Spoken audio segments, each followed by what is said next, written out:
ಅರ್ಥ ನಮ್ಗೆ ಗೊತ್ತಿದ್ರೆ ಸಾಕು, ಮತ್ತೆ ಮಾಡಿದ್ರು. ಸ ಅಂದ್ರೆ ಸಾಧನೆ. ಸ ಅಂದ್ರೆ ಸಾಧನೆ. ರಿ ಅಂದ್ರೆ ರಿಯಾಸ್, ಪ್ರಾಕ್ಟೀಸ್.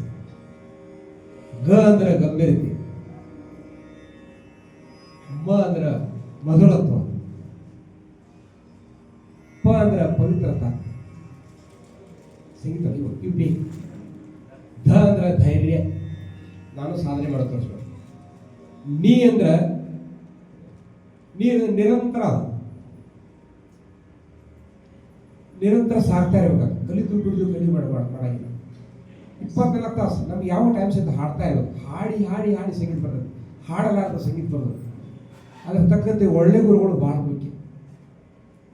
ಒಂದು ಚಲೋ ಮಣಿ ಕಟ್ಟಬೇಕಾದ್ರೆ ಚಂದ ಮಣಿ ಫೌಂಡೇಶನ್ ಚಲೋ ಹಾಕಿದ್ರೆ ಒಂದು ಮದುವೆ 2 ಮದುವೆ 3 ಚಲೋ ಕಟ್ಟಬೇಕು. ಬೇಸ್ಮೆಂಟ್ ಚಲೋ ಆದ್ರೆ ಏನು ಮಾಡೋಕ್ಕಾಗೋದು. ಯಾವ ಬೇಕಾದಂಥ ಗುರುಗಳು ಬೇಕಾದ್ರೆ ಅವರು ಏನು ಮಾಡೋಕ್ಕಾಗೋದು. ಅದಕ್ಕೆ ಎಲ್ಲ ಶಿಷ್ಯರಿಗೆ ಕಲಿಯುವಂಥದ್ದು ವಿದ್ಯಾರ್ಥಿ ಒಳ್ಳೆ ಗುರುಗಳು ಹೋಗ್ರಿ. ನೀವು ನನ್ನ ಕಡೆನೇ ಕಲಿಯಾಕೆ ಬರುತ್ತೆ ಹೇಳಿದ್ರೆ ಇನ್ನೂ ಚೊಚ್ಚ ಗುರುಗಳು ಇರ್ಬೋದಲ್ಲ, ಒಳ್ಳೆ ಗುರುಗಳು ಇರ್ಬೋದಲ್ಲ. ಅದಕ್ಕೆ ಇದರೊಳಗೆ ಒಂದು ಏನು ಬೇಕಂದ್ರೆ ಗುರು ಭಕ್ತಿ. ಗುರು ಹರ ಮುಡಿದರೆ ಗುರು ಕಾಯರು. ಗುರು ಭಕ್ತಿಯಿಂದ ಸಂಗೀತ ಹಾರ ಬರ್ತದೆ. ಸೇವಾ ಅದ, ನಿರಂತರ ಸೇವಾ ಮಾಡ್ತಾ ಇರಿ.